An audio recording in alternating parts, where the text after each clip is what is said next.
Insanity,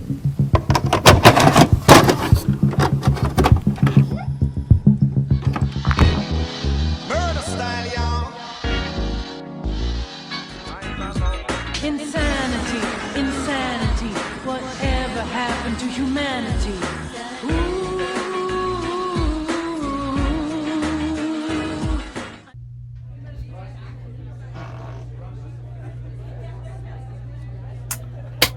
Hello, how y'all doing today? Are y'all doing fine? Are y'all feeling very good, like y'all in a good mood? Have y'all taken y'all Flintstone vitamins? Do y'all feel ecstatic? That's great, because I feel great. And more importantly, I hope you fans are feeling just as good as well. Because this review goes out to those who love watching my content so much to the point where y'all helped me build up 1,000 subscribers. I can't thank you guys enough for me to reach this peak. I couldn't have done it without you. But at the same time, I have to thank my own motivation to push me into this method. Stay tuned for a thank you video hitting pretty soon. I have to say that just to let people know that I am aware. I love you all so much. Now, back to the topic at hand. We are going to talk about this game, Phase Paradox. It is not just any game, honestly. It's not just any game on a PS2, but this is actually an indie game from an indie developer that's a hidden gem. That is, damn, that's a lot to render, and it's worth talking about. Phase Paradox is a sci-fi horror game that has been created by Cell. Bad news is, it is a Japan-only game. Yeah, I should have said that in the beginning. You know me, I gotta butter you guys up and pet y'all before I spank you in the behind, no pun intended. Gallant, a spacecraft carrier which was heavily damaged after the explosion of Planet 220, which 20% of the crew either dead or injured by the impact. Some of these survivors are going crazy, and unknown creatures begin to roam the ship. And this dreadful nightmare has just begun.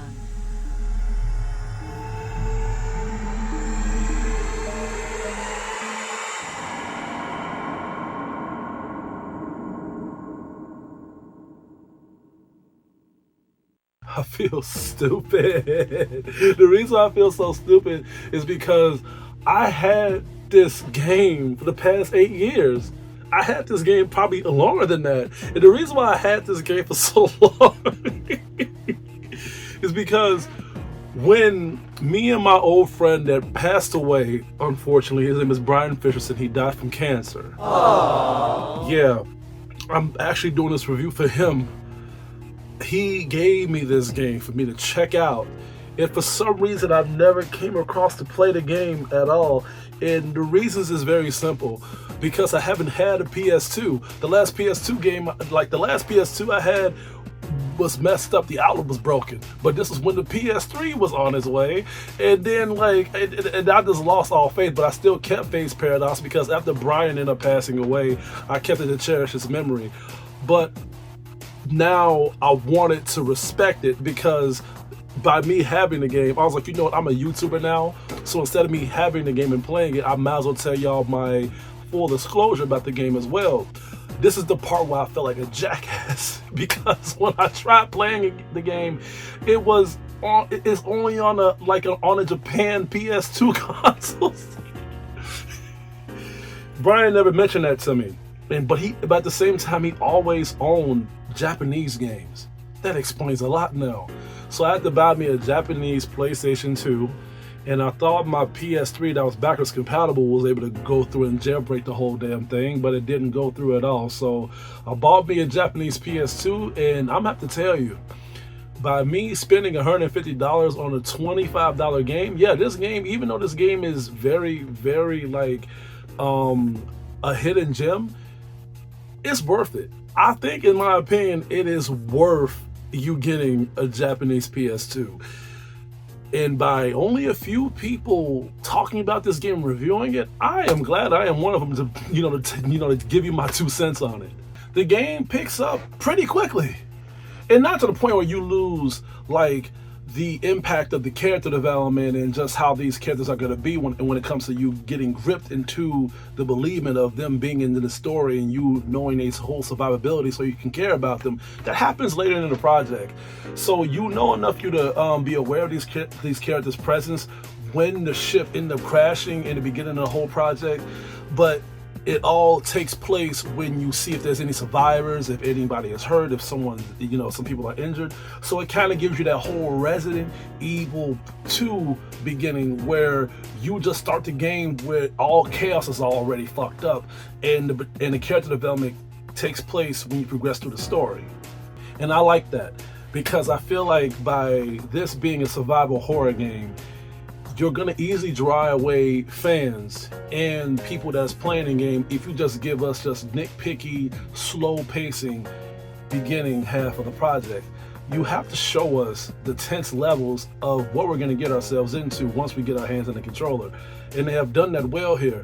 By the game starting, by them hearing a distress call and just hearing certain sirens and sounds going off in a freaking TV, feeling as if something's not right, and the tension was building up, and all of a sudden all hell breaks loose.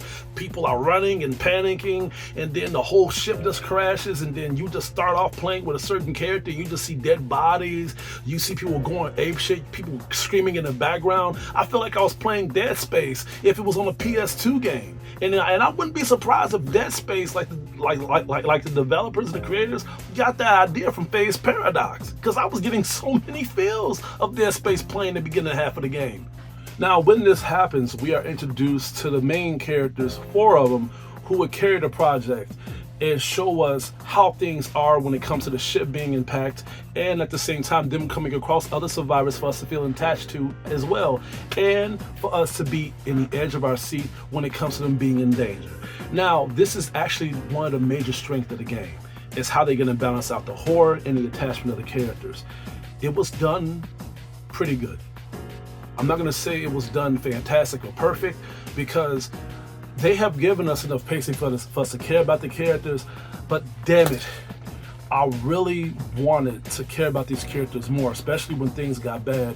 They try to mixture the whole aspect of us seeing some dialogue with these characters to show us the attachment of them, so they really did feel lifelike. When they was having conversations with each other, or they was having certain relations with each other when it comes to them disagreeing or agreeing with each other when it comes to them going through survival entanglement of them dealing with things under pressure. We should have a weapon, we shouldn't have a weapon, I should kill this guy, I should not kill this guy. There's so many debates when it comes to this game, having these conversations with each other. And I like that because it shows us how people are going to deal with things under pressure. Is this person infected? Is this person not infected? Maybe I should shoot them just to make sure before they come and lunge out to me. And these cutscenes was done great, but I feel like they should have given us more downtime for us to believe the intensement of these characters, so if we make a bad choice, we will really pay for it. And the reason why I'm putting so much weight into this is because these 4 characters that carry off this project give us a lot of differences with how they are when you play with them. Like Jude. Jude is one of the main characters that you play in the beginning of the project after you go past the tutorial and the prelude of the game, after the whole ship crashes. I think he's one of my mains. I think I like him because he reminds me so much of myself if I was put in this whole predicament. He is literally the only male character you play on this game. And by him doing this, you come across females, you come across male characters as well, but you mainly come across females that go through a lot of panicking mode situations, and it makes you feel as if maybe you should be on the side of you losing your mind too, but by you being the main character, you want to control your composure. And that's what I liked about Jude's character. Even when you are forced to kill someone by your own choice, he feels literally okay with that, because even though he begins to lose his mind, he doesn't want everybody else to know this. And by this being a choice-driven game, this is one of the best choice-driven games I have played that's based on past of those generations. I thought Ergo Proxy won me over around that generation, but by me playing Phase Paradox, I kind of wish I played that before I played that one. Because Indigo Prophecy was a great game, but what I liked about Phase Paradox is that they have improved a lot of choice-driven situations that came to a realistic gesture of you dealing with things in a whole pressurized manner by you having a time limit. And I hate that shit, because when stakes is high and when monsters are getting close to you and you don't know if it's a monster or not, and you have a gun, you don't know if you should let the monster come up to you to think if it's just a regular person running to you to ask you to help them, or if it is a monster trying to attack you. I hate shit like that, but I like that because it gets my heart racing. They do that a lot on this game, so stay on your toes, and I hope y'all make the right choice. Not that Jude carries a whole game. You get to play as other characters as well, such as Renee and Alia.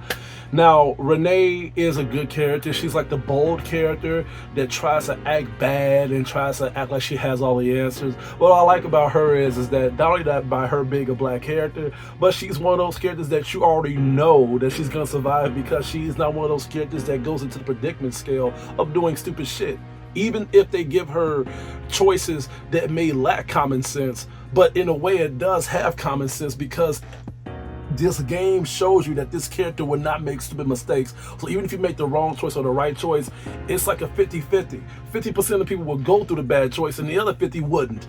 And I think that Renee's character was done well. I thought that her character was believable and at times lifelike. Ayla's character was great too. Now, unfortunately, you don't play with her until later into the project, because she goes into a cryogenic sleep because she has like a bad accident that happens to her.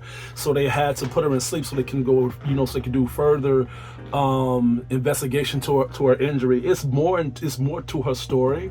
But when you play as her, not only that you feel attachment to her character, but you begin to see how lighthearted she is. She actually tries to figure out what's wrong with the ship and tries to fix what the problem is. So she carries a big major weight into the whole project. All of them do, and that's what I like most about how the character development is. Even if you don't care about them that much, you do care that they do succeed. The game does well when it comes to you feeling the tension mode of how this project is going to land certain aspects of you feeling the depth of horror. You're going to feel claustrophobic. You are going to feel uncomfortable.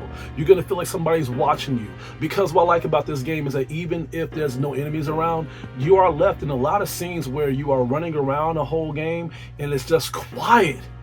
It's just awkwardly quiet, and all you hear is just the hallways and just the ventilators going on and off. And then there are times where you hear some sounds in the background and you don't even know if it's human or inhuman. So even if there's nothing going on in the game, you still feel as if the best thing you can do is pause the game, even if someone is trying to call you from the outside manner. And if you do get across with these enemies, this is where they give you the mixtures of how the horror should be. They give you good tension horror when it comes to nothing happening. They give you also more good tension horror when something does happen, and they put you into the whole choice aspect of how you're going to interact it in the right way possible. And when bad things happen, you are given multiple choices of how to handle it correctly. And the main thing I like about this game is that when you make the wrong choice, and when witnesses and side characters are around to see you make that wrong choice, they may not just trust you, but they may even turn against you. There was even times where I played as Jude's character and I was acting way too rational and I was just shooting everything on fucking sight. And then one of the characters got so mad at me to the point where they killed me because I thought they thought that I just went crazy, and I ended up turning into one of the infected crew members. And I'm like, what the fuck is wrong with you? But it could have been the truth to that manner. But this is the flaw I don't like about this game, is that when you die, or when you make the wrong choice to the point where it costs you your life, instead of you progressing through the game, going through that mistake, it's a game over and you gotta try again. So even if you make a wrong choice, you cannot progress through the game until you make the right choice. So it's not like Heavy Rain, it's not like Beyond Two Souls, it's not like all those other choice-driven games where you make a choice and you pay for that. Phase Paradox, and I have to give it some some green lightage, because But this being made on the PS2, they probably didn't have enough resources for you to go through that change and then you living with that shit. But I kind of wish they did, man. I kind of wish they have given us enough boundaries for us to make this game more realistic, so when the characters do die, we do feel like, damn, did I fuck up, or did this really supposed to happen? I like it when they have scenarios like that. But that doesn't take away from the choices that you make into the game, because this game has different ways for you to complete it. It has different ways for how you beat the whole game and progress through the story. So even though you can't kill off these characters and progress through the game without them, there's still ways for you to go forward in your own lane way of you making other choices if it doesn't involve other players dying. Overall, this game was great. This game was good. When people are friends with me on the PSN and they notice that I'm not online, it's either I'm playing old games like this on my PlayStation, or I'm trying to shoot another shot at my girlfriend like a hit and I never got an answer back. I got that from a Wild and Out skit, but I stuttered, so I fucked it up. But overall, guys, in my opinion, this is worth for you to buy. If you have a Japanese console, PS2, buy it. I don't even know why you don't have it if you have a Japanese PlayStation 2. But if you don't, and you want to go into the old nostalgic age of horror gaming, then you need to get Phase Paradox. You will not fucking be sorry. I will have to give Phase Paradox an A-.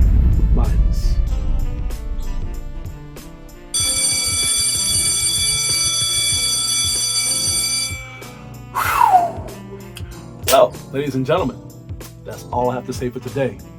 Please stay tuned for my upcoming reviews and videos headed your way. This is Hugo, your critic teacher, and I hope you guys have a good day.